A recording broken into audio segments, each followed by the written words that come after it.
বরিশালে ট্রাফিক পুলিশের বিরুদ্ধে চাঁদাবাজির অভিযোগে বিক্ষোভ করছেন মাহিন্দ্রা চালকরা। নতুন বাজার আলফা মাহিন্দ্রা অটো স্ট্যান্ডে তাদের অভিযোগ, টিআই আশিক দীর্ঘদিন ধরে জোর করে চাঁদা নিচ্ছেন। চাঁদা না দিলেই চালকদের বিরুদ্ধে মিথ্যা মামলা ও হয়রানি করা হয়। তারা অবিলম্বে অভিযুক্ত কর্মকর্তার অপসারণ ও শাস্তির দাবি জানিয়েছেন। জানাচ্ছেন জয়চন্দ্র শীল। আমাদের অটোগুলান খালি দোকান খালির মধ্যে পাইছেন কি? হ্যাঁ, এগুলো পাইছেন কি? আমরা বিগত আমলিগের আমলে এর আগে আমাদের নিরিবিলি ছিল, কিন্তু এখন আইয়া দেখে গাড়ি খালি ফাড়ির মধ্যে ভরে।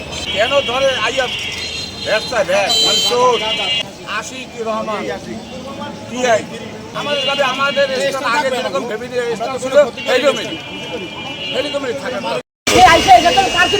গাড়ি অটো করে নিয়ে গেছে। তারপর আমরা কি ওর সাথে আমাদের সভাপতির সাথে সে কথা বলছে।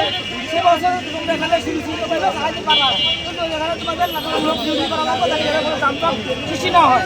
আমরা সেটা রাখবো যে আমরা নিজের জায়গা থেকে চান্দা উঠে মাধ্যমে তার বেতনের ব্যবস্থা করছি। কিন্তু আজকে আবার সেই টিআই আশিক আইসা এখানে বলছে এখানে কোনো স্টাফ রাখা যাবে না, এখানে আমরা কোনো গাড়ি পার্কিং করতে দিবে না। কিন্তু তারা যদি এই কাজ করে তাহলে আমাদের মতো খেটে খাওয়া মানুষ আমরা আজকে কোথায় যাবো? আমরা কোথায় যে দাঁড়াবো? আমরা সামনেটাই সবাই বউ ভাই আমারই পরিবার আছে। আমাদের দাবি একটাই যে এইখানে বিগত দিনে স্ট্যান্ড চলছে সুন্দরভাবে, বর্তমানেও চলবে, ভবিষ্যতেও চলবে।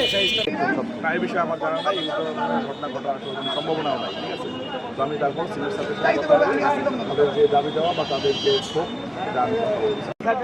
এটা হচ্ছে মানুষের ভিতরে ক্ষোভ থাকলে সেটাও তো একটা গুরুত্বপূর্ণ পয়েন্ট। ওইখানে যদি ট্রাফিকের জ্যাম হয় বা দেখা গেছে যে এখানে ক্রাউড বেশি হয়, তো রোজার দিনে মানুষের চলাচলে অসুবিধা হয়, সেই ক্ষোভ থেকে